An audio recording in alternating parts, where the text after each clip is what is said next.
Timing भाई थोड़ा late आओ इंकोक चेयर पैकी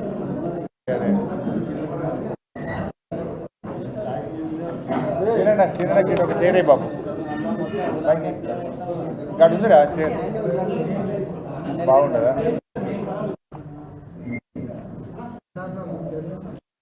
సారీ ఎంకన్నా ఇటు వేసుకుంటావు ఎంకన్నా మరి సపరేట్గా ఇటు వేసుకో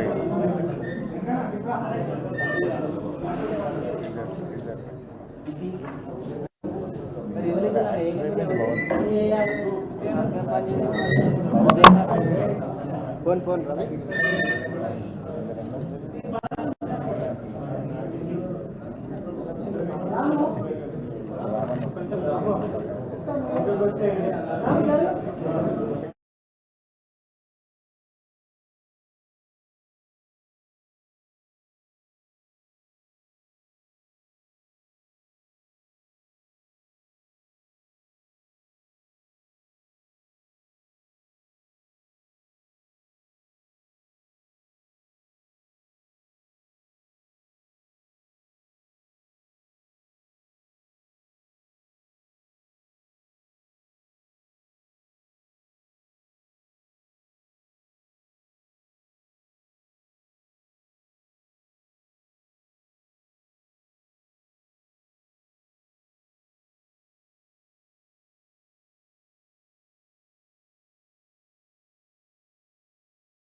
సారీ దేశపతి అన్న స్టార్ట్ చేయొచ్చా బాబు ఏంద్రా బాబు ఈ మైక్ సరిగా వస్తలేదు నాన్న క్లియరే ఉందా మిత్రులందరికీ నమస్కారం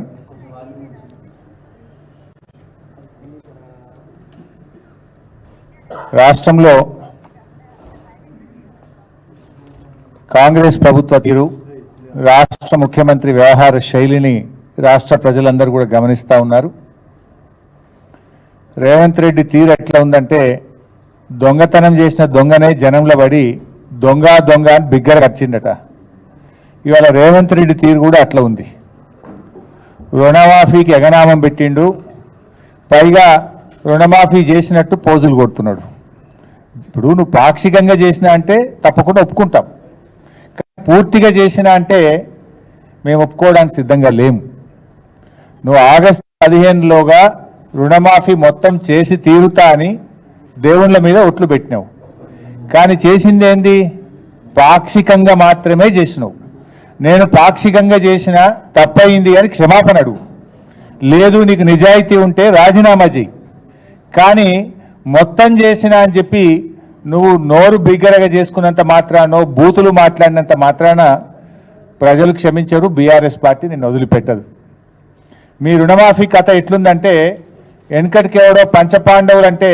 మంచం కోళ్ళ వలె ముచ్చటగా ముగ్గురు అని చెప్పి 2 ఏళ్ళు చూపించిందట గట్లున్నది కాంగ్రెస్ రుణమాఫీ కథ అసెంబ్లీ ఎన్నికల సమయంలో డిసెంబర్ 9వ తేదీనే సోనియా గాంధీ గారి జన్మదినం రోజు రాష్ట్రంలో 2 లక్షల రుణమాఫీని మొదటి సంతకంతో చేస్తామని ఆ రోజు అసెంబ్లీ ఎన్నికలప్పుడు ఉదరగొట్టిండ్రు ఆ రోజు చెప్పిందేమో 40,000 కోట్ల రూపాయలు డిసెంబర్ 9 అని మాట తప్పిండు తర్వాత పార్లమెంట్ ఎన్నికలు వచ్చినాయి వట్టిగా చెప్తే ప్రజలు నమ్మటట్లేరని చెప్పి కనిపించిన దేవుని మీదల్లా ఒట్లు పెట్టిండు ఏ ఊరికి పోతే ఆ దేవుడి మీద ఒట్టు పెట్టి ఆ రోజు 31,000 కోట్లు అని చెప్పిండు 15 ఆగస్టు కల్లా రాష్ట్రంలో రైతులు అందరినీ రుణ విముక్తుల్ని చేస్తా ఈ రాష్ట్రంలో అప్పులకు రైతులకు ఉండనే ఉండవు రుణగ్రహీతలుగా ఉన్న రైతులన్నీ కూడా నేను అప్పు కట్టి వాళ్ళందరినీ రుణ విముక్తులు చేస్తా అని చెప్పి మరి ఆ రోజు ఉపన్యాసాలు చెప్పిండు బడ్జెట్లో చూస్తే 26,000 కోట్లు పెట్టిండ్రు అసెంబ్లీలో నేను అడిగిన ఆ రోజు బడ్జెట్ మీద నేను మాట్లాడేటప్పుడు మీరు ముందేమో మేనిఫెస్టోలో ఎలక్షన్ టైంలో 40,000 కోట్లు అన్నారు క్యాబినెట్ మీటింగ్ పెట్టి 31,000 కోట్లని చెప్పారు బడ్జెట్లోనేమో 26,000 కోట్లే పెట్టినరు మరి ఎవరికి ఎగబెడతారు 26,000 కోట్లు ఏ రకంగా సరిపోతాయి అని చెప్పి ఆ రోజు అసెంబ్లీలో గట్టిగా నిలదీసినాం రైతు రుణమాఫీ మీద రైతు భరోసా మీద అసెంబ్లీలో చర్చ పెట్టాలని చెప్పి పట్టుబట్టాం. కానీ ప్రభుత్వం శాసనసభను వాయిదా వేసుకొని ముఖం చాటేసి చర్చ పెట్టకుండానే అసెంబ్లీలో పారిపోయింది, చేతులెత్తింది కాంగ్రెస్ ప్రభుత్వం. మరి మొన్న 15 ఆగస్టు నాడు ముఖ్యమంత్రి గారు ఖమ్మం జిల్లాలో మాట్లాడుతూ రుణమాఫీ అయిపోయిందని ప్రకటించిండు. సరే నిజంగానే చేసిండేమో లెక్కలు చూసినాం. లెక్కలు చూస్తే ఆయన చేసింది 17,000 కోట్లు 22 లక్షల మంది రైతులకు మాత్రమే చేసిండ్రు. అసెంబ్లీ ఎన్నికలప్పుడు ఏం చెప్పిండ్రు? 40,000 కోట్లు అని చెప్పిండ్రు. ఇప్పుడు తీరా చేసింది 17,000 కోట్లు, అంటే 23,000 కోట్లు కోత పెట్టిండ్రు. ఇచ్చింది తక్కువ, కోత పెట్టింది ఎక్కువ. ఇచ్చింది 17,000 కోట్లు, కోత పెట్టింది 23,000 కోట్లు. పార్లమెంట్ ఎన్నికలప్పుడు ఏం చెప్పిండు? పోనీ ముఖ్యమంత్రి స్వయంగా చెప్పిండు, పార్లమెంట్ ఎన్నికల్లో చెప్పిండు, క్యాబినెట్ అయిపోయిన తర్వాత క్యాబినెట్ మీటింగ్ తదనంతరం ముఖ్యమంత్రి చెప్పిండు, రాష్ట్రంలో 31,000 కోట్లు రుణమాఫీ చేయవలసి ఉందని, 47 లక్షల మంది రైతులకు చేస్తామని స్వయంగా ముఖ్యమంత్రి చెప్పిండు. మరి 31,000 కోట్లు అని చెప్పి ఇవాళ చేసింది ఎంత? 17,000 కోట్లు, అంటే 14,000 కోట్లు కోత పెట్టిండు. 14,000 కోట్లు కోత పెట్టి రుణమాఫీ అయిపోయిందని మాట్లాడతాడు. నీది నోరా మోరా? ముఖ్యమంత్రి ఏం మాట్లాడిండో కూడా ఒకసారి చూపిద్దాం, మీరే చూడండి ఒకసారి.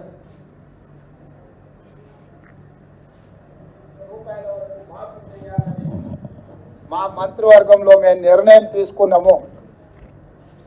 ఈ రుణాలు మాఫీ చేయడానికి దాదాపుగా 31,000 కోట్ల రూపాయలు అవసరం అవుతున్నది. జూలై 18న మొదలు పెడితే ఇవాళ 15 ఆగస్టు, సరిగ్గా 27 రోజుల్లో 18,000 కోట్ల రూపాయలు రైతుల ఖాతాలోకి బదిలీ చేసిన ప్రభుత్వం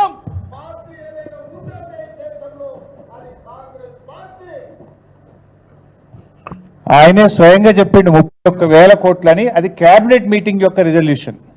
నేనేం చెప్తాడు? ఖమ్మంలో 18,000 కోట్లు చేసిన అంటాడు. నువ్వు మరి 31,000 కోట్లు అని చెప్పిన నువ్వు 18,000 కోట్లు చేస్తే మరి రుణమాఫీ సంపూర్ణంగా అయినట్టా కానట్టా? ఏ రకంగా ఇది సంపూర్ణంగా అయినట్టు? రైతుల సంఖ్య నువ్వు ఆ రోజు 47 లక్షలని చెప్పినావు, కానీ నిన్నటి వరకు 3 విడతల్లో రుణమాఫీ అయిన రైతులు కేవలం 22 లక్షలు మాత్రమే. అంటే 47 లక్షల రైతులు అని చెప్పి నువ్వు 22 లక్షల మంది రైతులకు మాత్రమే రుణమాఫీ చేసినావు. అంటే ఇది కేవలం 46% మంది రైతులకు మాత్రమే ఈరోజు రుణమాఫీ జరిగింది. అంటే సుమారు 25 లక్షల మంది రైతులకు ఇవాళ రుణమాఫీ నువ్వు ఎగనామం పెట్టినావు. 25 లక్షల మందికి రుణమాఫీ చేయకుండా, 54% రైతులకు రుణమాఫీ చేయకుండా నువ్వు రుణమాఫీ అయిపోయిందని చెప్పి గొంతు బిగ్గ చేసుకొని అరిచినంత మాత్రాన రుణమాఫీ జరుగుతుందా? ఇది మోసం కాదా? ఇంకా ఈయనేదో గొప్ప పని చేసినట్టు ఈ పాటి పనికి సిగ్గు లేకుండా ఆయన 100 మాదిగలు కలిసి రుణమాఫీ చేసినామని చెప్పి సంకల్పం గుద్దుకుంటున్నారు. వంది మాదిగలు ఇవాళ వంది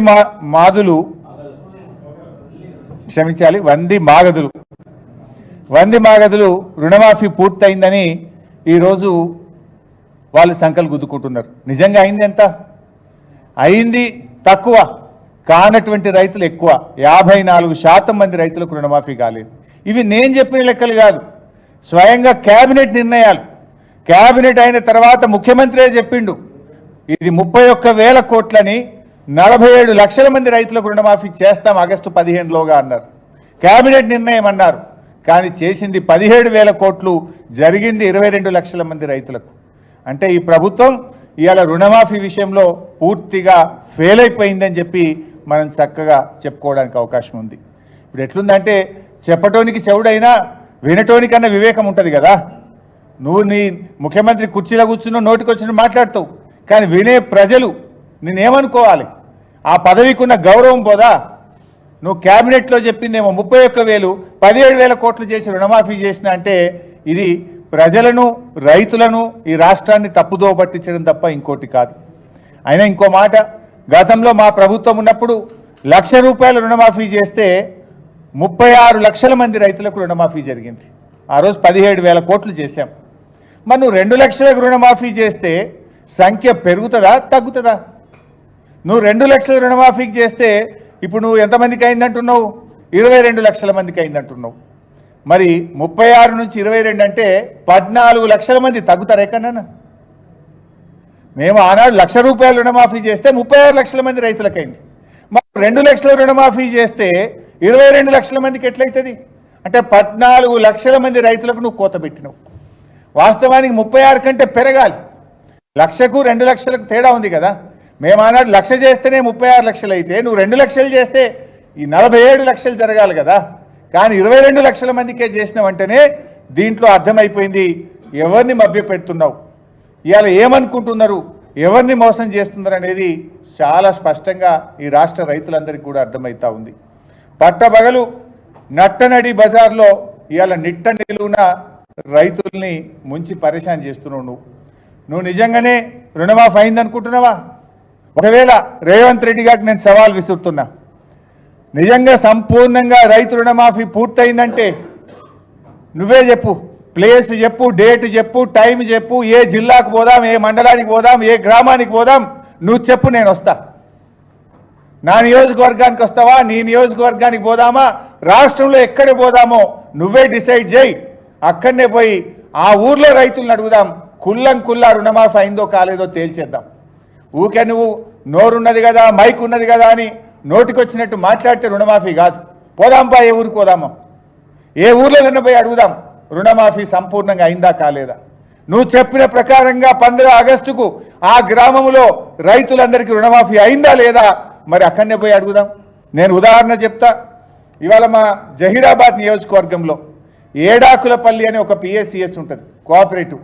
ఏడాకులపల్లి పిఎస్సిఎస్లో చూస్తే అక్కడ ఉన్నటువంటి రుణమాఫీకి అర్హులైనటువంటి రైతులు 487. 3 విడతల్లో రుణమాఫీ ఎందరికి అయిందంటే 192 మందికి, సగం కూడా కాలే. కావలసిన డబ్బు 6 కోట్లు అయింది, 1,38,00,000. ఇది రుణమాఫీ అయినట్ట.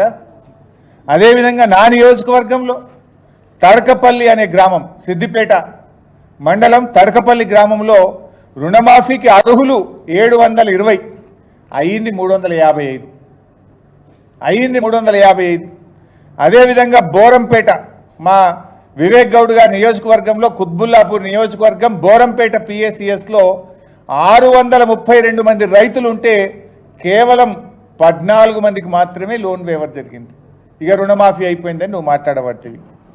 నా నియోజకవర్గంలోని బక్రీ చెప్పాల్ వెల్కటూరులో రుణమాఫీకి అర్హులైన రైతులు 620, అయింది 320, కానటువంటి వాళ్ళు 400 మంది. ఇవాళ మేము తెలంగాణ భవన్లో ఈ నెల 6వ తేదీ నాడు ఒక కాల్ సెంటర్ పెట్టినాం. రుణమాఫీ కానటువంటి రైతులు తెలంగాణ భవన్కు మీరు వాట్సాప్ మెసేజ్ చేయండి, ఫోన్ చేయండి అంటే మాకు వచ్చిన సంఖ్య 116,441 ఫోన్లు వచ్చినాయి. ఒక్క తెలంగాణ భవన్కు వచ్చిన సంఖ్య 116,441. మాకు రుణమాఫీ కాలేదు అని తెలంగాణ భవన్కు రైతులు ఫోన్ చేసినారు. ఇంత స్పష్టంగా రాష్ట్రంలో రైతులు మాకు రుణమాఫీ కాలేదంటే ఈయన గారేమో అయిపోయిందని చెప్పి మాట్లాడుతూ ఉన్నాడు. ఇవాళ రేవంత్ రెడ్డి గారు ఆయన మాట్లాడేది ఏంటంటే ఎంతసేపు మా మీద మాట్లాడే ప్రయత్నం చేస్తున్నాడు, నన్ను వ్యక్తిగతంగా నిందించే ప్రయత్నం చేస్తున్నాడు. నీ చరిత్ర ఏందో నా చరిత్ర ఏందో రాష్ట్ర ప్రజలకు తెలియదా? నేను నీలాగా మాట తప్పిటోని కాదు. ఏమన్నా వెనకట నువ్వు కొడంగల్లో ఓడిపోతే రాజకీయ సన్యాసం తీసుకుంటా అన్నావు, ఓడిపోలేదా నువ్వు? రాజకీయ సన్యాసం తీసుకున్నావా నువ్వు? మాట తప్పిన చరిత్ర నీకున్నది. కానీ అదే మేము మాట మీద నిలబడ్డ చరిత్ర, తెలంగాణ ఉద్యమం నుంచి వచ్చినటువంటి వాళ్ళం, ప్రజల కోసం తెలంగాణ రాష్ట్రం కోసం 2 సార్లు ఎమ్మెల్యే పదవికి, ఒకసారి రాష్ట్ర మంత్రి పదవికి మా నాయకుడు కేసీఆర్ చెప్తే రాజీనామా చేసిన చరిత్ర నాకు మా పార్టీకి ఉన్నది. నువ్వేమో చంద్రబాబు సంకల జొర్రి రైఫిల్ పట్టుకొని ఆనాడు తెలంగాణ ప్రజల మీదకి బయలుదేరిన చరిత్ర నీది. అదే తెలంగాణ ప్రజల కోసం రాజీనామా చేసిన చరిత్ర నాది. ఇవాళ రుణమాఫీ చేసినా రాజీనామా చేయని రంకెలేస్తున్నావు రేవంత్ రెడ్డి గారు. నేను నీకు స్పష్టంగా ఆ రోజు నా సవాల్, మీరందరూ కూడా మీరే సాక్ష్యం, గన్ పార్కులో అసెంబ్లీ ముందు అమరవీరుల స్తూపం దగ్గర నేను చాలా స్పష్టంగా చెప్పిన ఆ రోజు కావాలంటే రిజిగ్నేషన్ లెటర్ కూడా ఆ రోజు ఇచ్చిన కాపీ మీ అందరి దగ్గర ఉంది, మళ్ళీ కూడా ఇస్తా మీకు. ఆ రోజు చాలా స్పష్టంగా చెప్పిన 15 ఆగస్టు లోపు రుణమాఫీ సంపూర్ణంగా చేయాలని, 6 గ్యారంటీల్లో ఉన్న 13 హామీలను సంపూర్ణంగా చేయండి, నేను నా పదవి వదులుకోవడానికి సిద్ధంగా ఉన్నా అని చెప్పిన. రాష్ట్ర ప్రజల కంటే రైతుల కంటే నా పదవి నాకు ముఖ్యం కాదు అని చెప్పిన. కానీ జరిగిందేంది? 6 గ్యారంటీల సంగతి పక్కన పెట్టు, రుణమాఫీని కూడా నువ్వు పూర్తిగా చేయలేదు, అడ్డంగా దొరికిపోయినావు నువ్వు. నేను అనుకున్నట్లే రుణమాఫీ పేరిట రైతుల నెత్తిన కాంగ్రెస్ టోపీ పెట్టిండు రేవంత్ రెడ్డి గారు. ఇది కవర్ చేసుకోవడానికి, తన డొల్లతనాన్ని, తన ఫెయిల్యూర్ను కవర్ చేసుకోవడానికి ముఖ్యమంత్రి గారి పదవి, ఆ పదవి యొక్క స్థాయిని దిగజార్చే విధంగా రోత ప్రచారం మొదలుపెట్టిండు. అధికారంలోకి వచ్చింది, మేము 2 లక్షల రుణమాఫీ చేస్తామని చెప్పిండ్రు. మీరు ఆనాడు ఎలక్షన్లలో కూడా రెచ్చగొట్టిండ్రు, పోండి తొందరగా అప్పులు తెచ్చుకోండి, మేము అధికారంలో రాగానే 2 లక్షల రుణమాఫీ చేస్తామన్నారు. పోనీ తీరా అధికారంలోకి వచ్చినాక జరిగింది ఏంటంటే 8 నెలలు గడిచినాక ఇవాళ రుణమాఫీకి గండి కొట్టినావు. అధికారం దక్కించుకోవడానికి మోసం, దక్కిన అధికారాన్ని నిలుపుకోవడం కోసం మోసం. నీ 8 నెలల ప్రయాణం అంతా కూడా మోసాల చరిత్రనే, మొత్తం మోసాలు తప్ప ఒక్క మాట మీద నిలబడ్డ చరిత్ర లేదు. అదే బీఆర్ఎస్ పార్టీ ఆ రోజు మేము మా 9.5 ఏళ్ల పాలనలో రైతు బంధు కింద 70,000 కోట్లు రైతులకు నగదు బదిలీ చేశాం. రుణమాఫీ కింద 30,000 కోట్లు రైతులకు అందించాం. మా 9.5 ఏళ్లలో 1,00,000 కోట్ల రూపాయలు నేరుగా రైతులకు అందించిన ప్రభుత్వం ఈరోజు బీఆర్ఎస్ ప్రభుత్వం. నువ్వు మాత్రం ఎన్నికల ప్రచారంలో ఉదరగొట్టి ఇవాళ అధికారంలోకి వచ్చిన తర్వాత ఉసూరు మంచినటువంటి పరిస్థితి. రైతులకు రైతు భరోసా అన్నావు, రైతు కూలీలకు ఇస్తా అన్నావు, కౌలుదారులకు ఇస్తా అన్నావు, అందరికీ ఎగనామం పెట్టినావు. రైతు బంధు పైసలు ఎగ్గొట్టి ఇవాళ ఆ పైసల్ని రుణమాఫీకి డైవర్ట్ చేసి అది కూడా తూతూ మంత్రం చేసినావు. ఇవాళ ఆగస్టు 20వ తారీఖు వచ్చింది, కేసీఆర్ గారు ఉండగా జూన్ జూలైలో రాష్ట్రంలో రైతులందరికీ రైతు బంధు వచ్చింది. మీరు డ్రామా పెట్టిండ్రు, కేబినెట్ సబ్ కమిటీ చేసినాం, జిల్లాలో అభిప్రాయాలు తీసుకుంటాం, అసెంబ్లీలో చర్చ పెడతాం, రైతు భరోసా మీద నిర్ణయం తీసుకుంటాం అన్నారు. ఆగస్టు 20వ తారీఖు వచ్చిన ఈ రోజు వరకు రైతు భరోసా మీద నిర్ణయం తీసుకోలేదు. అసెంబ్లీలో చర్చ పెట్టమని అసెంబ్లీలో చర్చ పెట్టకుండా మీరు పారిపోయింది. మీరు ఆ రైతు భరోసా డబ్బులు ఎప్పుడు ఇస్తారో ఇప్పటిదాకా స్పష్టత లేదు. ఇవాళ రైతులు మళ్ళీ అప్పులు తెచ్చుకుంటున్న పరిస్థితి వచ్చింది. రైతు భరోసా ఎగ్గొట్టి ఆ డబ్బులను రుణమాఫీకి మళ్ళగొట్టి పోని అదన్న పూర్తి చేసినావా అంటే ఆ రుణమాఫీని కూడా సగమే చేసినావు. అది ఇంకేదో మొత్తం చేసినట్టు బిల్డప్లు ఇస్తున్నారు. ఈరోజు ఊళ్ళలోకి పోతే రైతులందరూ కూడా కన్నీళ్లు పెట్టుకుంటున్నారు. రుణమాఫీ కోసం కాలేదని చెప్పి అగ్రికల్చర్ ఆఫీసర్ల చుట్టూ, బ్యాంకుల చుట్టూ కాళ్ళ చెప్పులు అరిగేదాకా, అర్ధరాత్రి పూట కూడా వాన పడుతుంటే రాత్రిపూట కూడా బ్యాంకు మెట్ల మీద పడిగాపులు కాస్తున్న పరిస్థితి ఉన్నది. ఇవాళ ఓపిక నశించి బ్యాంకుల ముందు ధర్నాలు, వివిధ జిల్లాల్లో రాస్తా రోకోలు ఇవాళ జరుగుతున్న విషయం కూడా మీ అందరికీ తెలుసు. ఇవాళ నేను ఒకటే కోరుతున్నా రేవంత్ రెడ్డిని, నిజంగా రుణమాఫీ చేస్తే మీరు శ్వేతపత్రం విడుదల చేయండి. అసలు రుణమాఫీ చేసిందా? ఈ రాష్ట్రంలో అప్పు తీసుకున్న రైతులు ఎందరు? రుణమాఫీ ఎందరికి అయింది? ఎంత డబ్బు రైతుల ఖాతాల్లో బదిలీ అయింది? ఎంతమంది రైతులకు రుణమాఫీ అయింది? ఇంకా ఎంతమంది రైతులు మిగిలిపోయినరో శ్వేతపత్రం విడుదల చేయండి. నువ్వు పెట్టినావు కదా అసెంబ్లీలో, నీటిపారుదల మీద శ్వేతపత్రం అని, అప్పుల మీద శ్వేతపత్రం పెట్టినావు కదా, రుణమాఫీ మీద శ్వేతపత్రం ఎందుకు విడుదల చేయవు అని నేను అడుగుతా ఉన్నా. రాష్ట్రంలో అర్హులైన రైతులు ఎందరు? నువ్వు రుణమాఫీ ఎందరికి చేసినావు? ఇంకా ఎంతమంది మిగిలిపోయింది?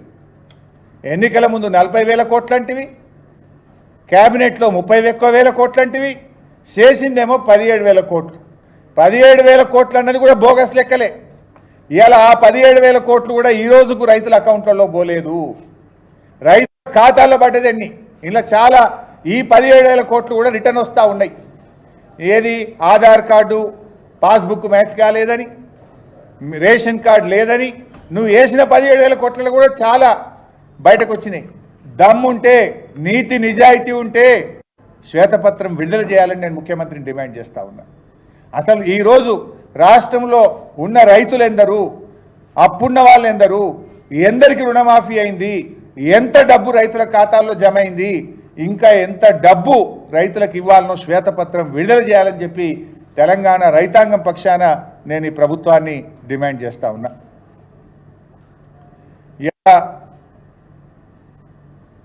ఇదంతా అబద్ధం. రోజు పత్రికల్లో టీవీల్లో కూడా రుణమాఫీ కాలేదని వస్తుంది. ఇవాళ ఎంత స్పష్టంగా ఒక ప్రధానమైన పత్రిక రుణం తీరలేదు అని చెప్పి రుణమాఫీని పూర్తి వివరాలతోని ఆ పత్రిక ఆధారాలతో సహా రైతుల బాధల్ని కూడా చెప్తూ స్పష్టంగా ఆ పత్రిక వెల్లడించింది. ఒక ప్రధానమైన పత్రిక. అనేక పత్రికల్లో కూడా వార్తలు వచ్చినాయి. ఒకవైపు పత్రికల్లో వార్తలు వస్తున్నాయి, రైతులు ధర్నా చేస్తున్నారు. ప్రధాన ప్రతిపక్షంగా సాక్ష్యాలతో సహా అసెంబ్లీలో కూడా చెప్పాం. కానీ ఈ ప్రభుత్వం ఇంత జరుగుతున్న కళ్ళు చెవులు నోరు లేనట్లుగా ఇవాళ రేవంత్ రెడ్డి ప్రభుత్వం వ్యవహరిస్తూ ఉంది. ఇవాళ ఒక విషయం మాత్రం స్పష్టమమ్మా, రేవంత్ రెడ్డి ప్రభుత్వం పరిపాలనలో ఫ్లాప్ అని ఏం డౌట్ లేదు మీకు.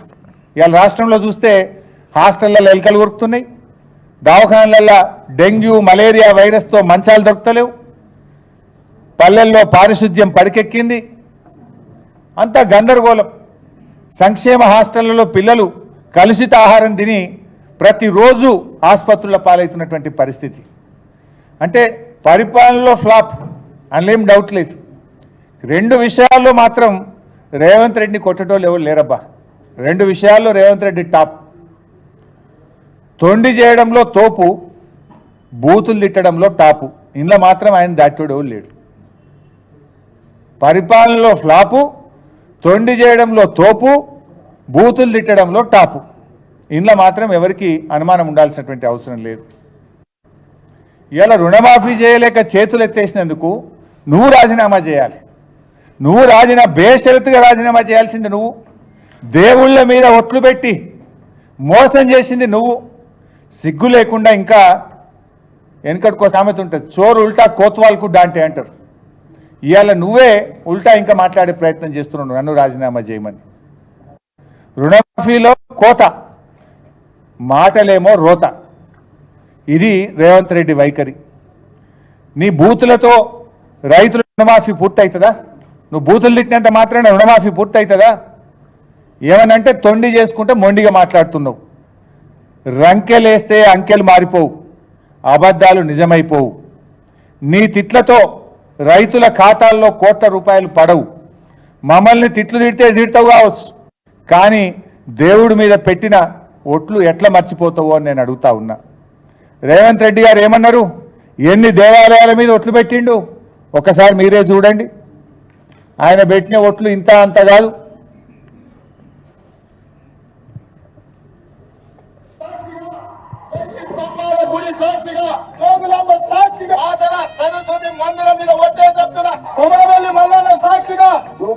పెద్దమ్మ సాక్షి, కొలమూర్తి స్వామి సాక్షిగా, ఆంధ్ర సుద్దులగుట్ట సాక్షిగా, అనంతగిరి కొండల్లో ఉన్న పద్మనాభుడి సాక్షిగా, యాదగిరి గుట్ట లక్ష్మీ నరసింహ సాక్షిగా, మెదకు చర్చి సాక్షిగా, ఏడుపాయల దుర్గమ్మ సాక్షిగా, జాంగీర్పీర్ల దగ్గర సాక్షిగా, సేవల సాక్షిగా, బావోజీ సాక్షిగా 15 ఆగస్టు లోపల 2 లక్షల రూపాయల రుణమాఫీ చేసి తీరుగా.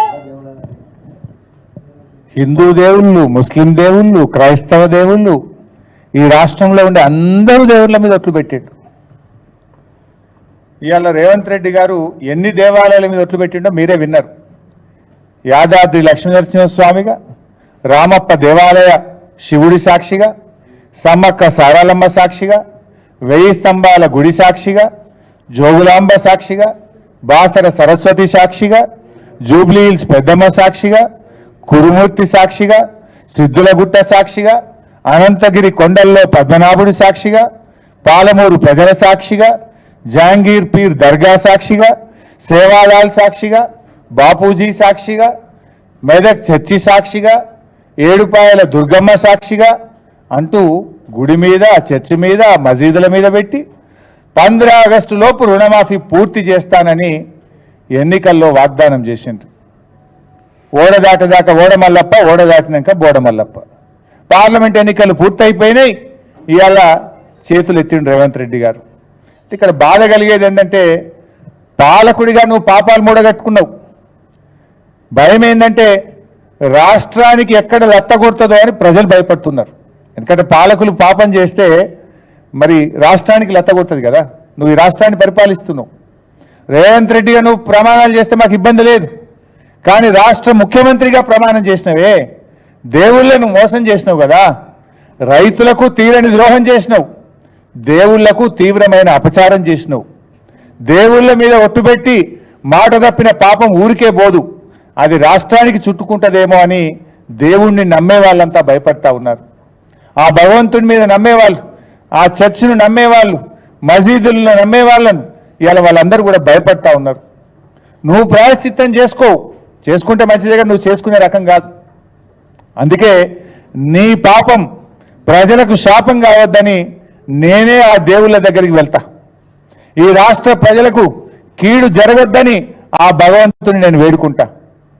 అన్ని దేవాలయాలకు వెళ్తా, మెదక్ చర్చికి వెళ్తా, జహంగీర్ పీర్ దర్గా వెళ్ళి, దేవుడా ఈ పాపాత్ముని క్షమించు, ఈ పాపాత్ముడు రైతుల్ని మోసం చేసిండు, నిన్ను కూడా మోసం చేసిండు, కానీ ఈ పాపాత్ముడు చేసిన తప్పుకు ప్రజలకు శిక్ష వేయకు, మా ప్రజలను మరి కీడు చేయకు అని ఆ భగవంతుని వేడుకోవడానికి ఆ దేవుళ్ళ దగ్గరికి, మెదక్ చర్చికు, మన జహంగీర్ పీర్ దర్గాకు వెళ్ళి ఆ దేవుణ్ణి ఆ దర్గాకు మొక్కులు చెల్లించి మొక్కి వేడుకోవడానికి వెళ్దాం అనుకుంటున్నాం. ఎందుకంటే ఈ ముఖ్యమంత్రి చేసిన పాపం అంతా ఇంత కాదు. ఎందుకంటే ఈయన స్వయంగా దైవద్రోహానికి పాల్పడ్డాడు. రైతులకు మోసం చేస్తుడే కాదు, దైవద్రోహానికి ముఖ్యమంత్రి పాల్పడ్డాడు. పాలకుడు పాపం చేస్తే మరి అది రాష్ట్రానికి, రాష్ట్ర ప్రజలకు లెత్తగొట్టద్దనేదే నా ఆవేదన. అందుకే ఆ దేవుళ్ళ దగ్గరికి వెళ్తాం, ఆ దేవుళ్ళను వేడుకుంటాం.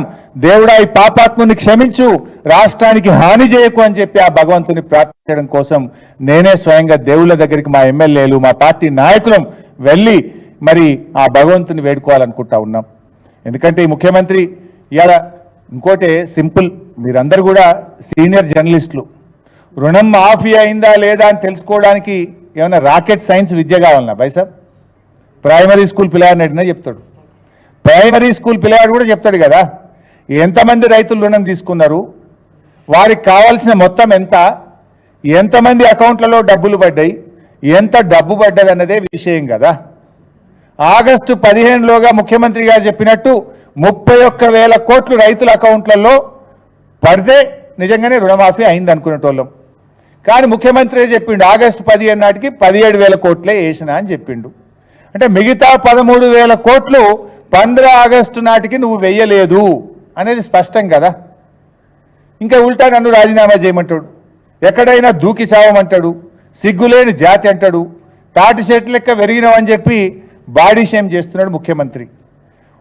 అసలు ఒక ముఖ్యమంత్రి ఈ రకంగా మాట్లాడొచ్చునా? కుల మతాలకు, రాగద్వేషాలకు అతీతంగా పాలన చేస్తానని రాజ్యాంగం మీద ప్రమాణం చేసినటువంటి సీఎం స్థానంలో ఉన్నటువంటి వ్యక్తి ఇట్లా మాట్లాడొచ్చునా? విఘ్నులైనటువంటి రాష్ట్ర ప్రజలు, రైతులు ఆలోచించాలని నేను కోరుతా ఉన్నా. నేను మాట్లాడలేకనా? అంతకు తాత మాట్లాడగలుగుతా, అంతకంటే గట్టిగా తిట్టగలుగుతా. కానీ మనము ప్రజల చేత ఎన్నుకొని రాజ్యాంగం మీద ప్రమాణం చేసి, దేవుడి మీద ప్రమాణం చేసి, రాగద్వేషాలకు అతీతంగా మనము పరిపాలన చేస్తామని చెప్పి ప్రమాణం చేసి ఈ రకంగా అబద్ధాలు మాట్లాడుతూ దేవుళ్ళ మీద ఒట్లు పెడుతూ మరి మాట తప్పితే ఇది ఏం చేయాలనో రాష్ట్ర ప్రజలు, విఘ్నులైనటువంటి రైతులు ఆలోచించాలని చెప్పి నేను కోరుతా ఉన్నా. ఎందుకంటే కూడికలు తీసివేతలు ఇందులో ఏమున్నది, సింపుల్. నువ్వే చెప్పినావు 47 లక్షల మంది రైతులు అన్నావు, చేసింది 22 లక్షలు. నువ్వే చెప్పినావు 31,000 కోట్లని, చేసింది 17,000 కోట్లు. ఇది సింపుల్ కదా. 7వ తరగతి చదువుకున్న స్కూల్ పిల్లవాడిని అడిగినా రుణమాఫీ మొత్తం అయిందా కాలేదా అంటే లెక్కలు చెప్తాడు కదా. దానికి ఇంత రాద్ధాంతం ఎందుకు, నువ్వు ఇంత లొలివెట్టుడు ఎందుకు, ఈ డ్రామాలు ఎందుకు అని నేను అడుగుతా ఉన్నా. అంటే ముఖ్యమంత్రి ఆయనకు అర్థమైంది ఫ్లాప్ షో అని, రుణమాఫీ చేయలేకపోయినా అని ఆయనకు అర్థమైపోయి ఇలా అడ్డగోలుగా మాట్లాడుతున్నారు రేవంత్ రెడ్డి గారు.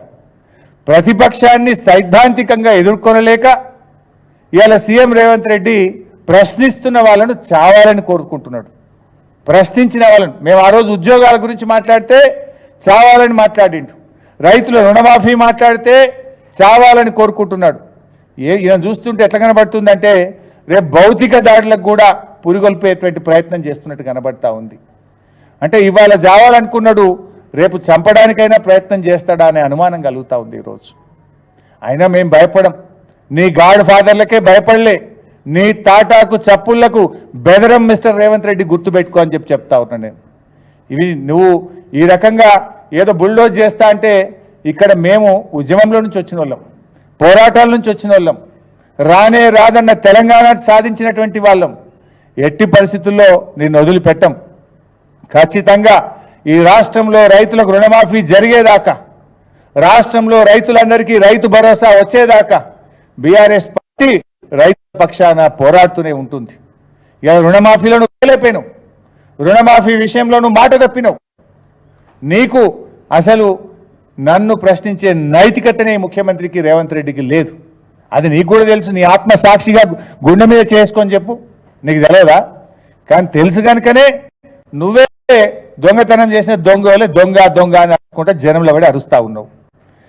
ఎందుకంటే ఉల్టా చోర్ కోత్వాల్కు డాంటే అన్నట్టు నువ్వు తప్పు చేసి ఇంకా మమ్మల్ని ప్రశ్నించే ప్రయత్నం చేస్తున్నావు. ఈ రాష్ట్రంలో రైతులు నీ మాటలు విని ఏమనుకుంటారు? రుణమాఫీ కానీ రైతులు ఏమనుకుంటారు? రుణమాఫీ పూర్తయిపోయిందని చెప్పి రేవంత్ రెడ్డి ప్రకటిస్తుంటే రుణమాఫీ కానటువంటి రైతులు ఏఈఓల చుట్టూ, వ్యవసాయ శాఖ అధికారుల చుట్టూ, బ్యాంకుల చుట్టూ తిరిగే రైతులు నిన్ను చూసి ఏమనుకుంటారో ఒక్కసారి నువ్వు ఆలోచించుకో. నీ అసమర్థత బయటపడిపోతుందని ఫ్రస్ట్రేషన్లో నువ్వు ఈ రకంగా ఒక ఫ్రాక్షనిస్ట్ లాగా నువ్వు వ్యవహరిస్తున్నావు అనేటువంటి విషయాన్ని ఇవాళ రాష్ట్ర ప్రజలు అర్థం చేసుకుంటా ఉన్నారు. బట్ ఏది ఏమైనా ఈ ప్రభుత్వాన్ని వదిలిపెట్టం. ప్రతిపక్షంగా మా బాధ్యతనే ప్రజల పక్షాన, రైతుల పక్షాన నిలబడడం. ఎన్నికల్లో నువ్వు ఇచ్చిన 6 గ్యారంటీలు, ఎన్నికల్లో నువ్వు ఇచ్చిన అన్ని హామీలు అమలయ్యేదాకా బీఆర్ఎస్ పార్టీ రైతుల పక్షాన నిరంతరం పోరాడుతూనే ఉంటుంది. నీదంతా కూడా ఉత్త మాటలు తప్ప నీ ఎక్కడ కూడా నిజాయితీ లేదనేటువంటి విషయం ఇవాళ ప్రజలకు అర్థమైంది. మేము త్వరలోనే బీఆర్ఎస్ పార్టీ పక్షాన ఒక కార్యాచరణ కూడా ప్రకటించబోతున్నాం. మొత్తం రాష్ట్రంలో రైతులందరికీ రుణమాఫీ జరిగేదాకా ఒక స్పష్టమైన కార్యాచరణ రాష్ట్ర వ్యాప్తంగా బీఆర్ఎస్ పార్టీ రైతుల పక్షాన పోరాడే విధంగా, రైతులందరినీ కూడా జాగృతపరిచే విధంగా, రైతులందరికీ రుణమాఫీ జరిగేదాకా, రైతులందరికీ రైతు భరోసా అందేదాకా కూడా మేము రైతులకు ఒక కార్యాచరణ ఇచ్చి బీఆర్ఎస్ పార్టీ తరఫున ఓ పెద్ద ఎత్తున కార్యక్రమం కూడా తీసుకుపోతున్నాం. త్వరలోనే ఆ కార్యాచరణ కూడా ప్రకటిస్తాం. Thank you.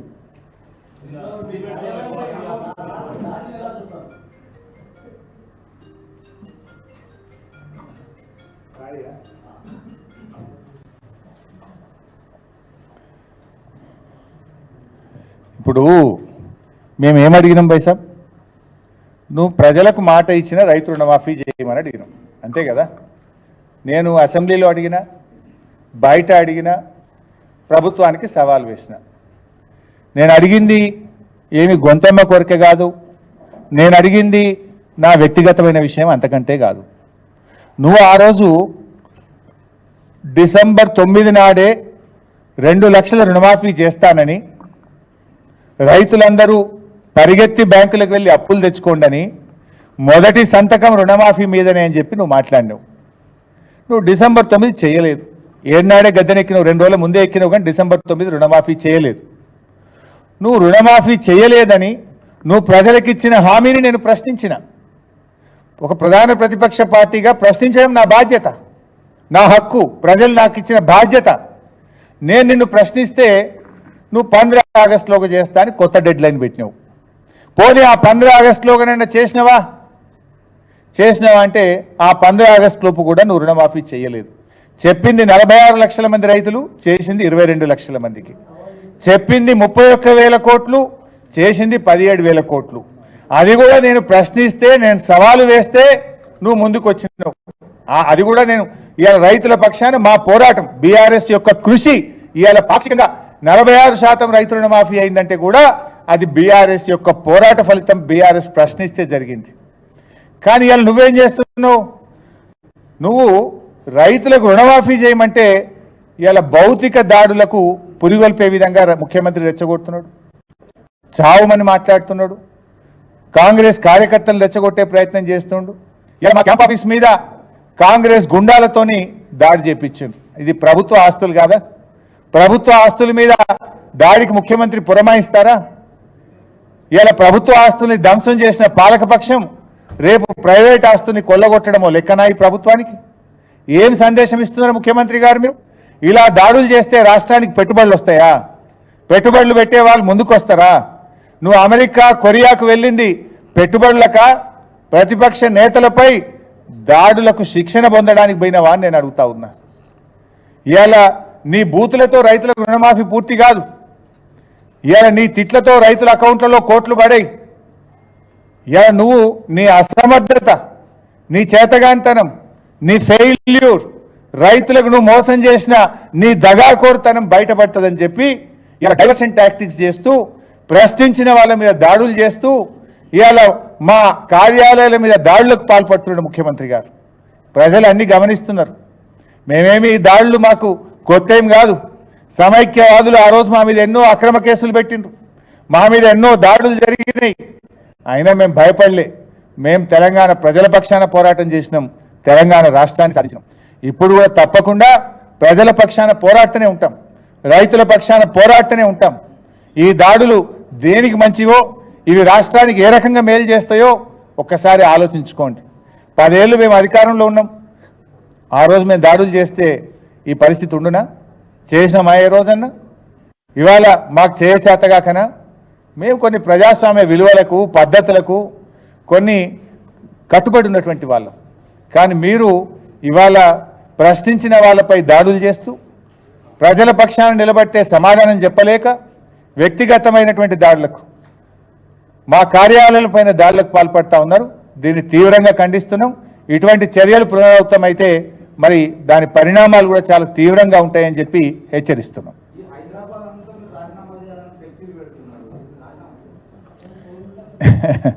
ఇప్పుడు రాజీనామా చేయాల్సింది రేవంత్ రెడ్డి. ఇందాక నేను చెప్పినట్టు చోరు ఉల్టా కోత్వాల్కు డాంటే అన్నట్టు మోసం చేసింది ఆయన, మాట తప్పింది ఆయన, ఇచ్చిన మాట నిలబెట్టుకోకుండా 31,000 కోట్లు 15 ఆగస్టులోగా చేస్తా అని 17,000కే చేతులెత్తి రాజీనామా చేయచేతగాక ముఖం చెల్లక ఉల్టా నా మీద ఇంకా హోర్డింగ్లు పెట్టించే ప్రయత్నం చేస్తుండ్రు. మరి ఆయన మీద కూడా రాజీనామా చేయమని హోర్డింగ్లు వచ్చినాయి హైదరాబాద్లో. ఇలా ఆయన కూడా రైతులను మోసం చేసిన రేవంత్ రెడ్డి రాజీనామా చేయమని హైదరాబాద్లో చాలా హోర్డింగ్లు వచ్చినాయి, పోస్టర్లు పడ్డాయి. మరి ఆయన చేయమనండి, నీతి నిజాయితీ ఉంటే చేయమనండి.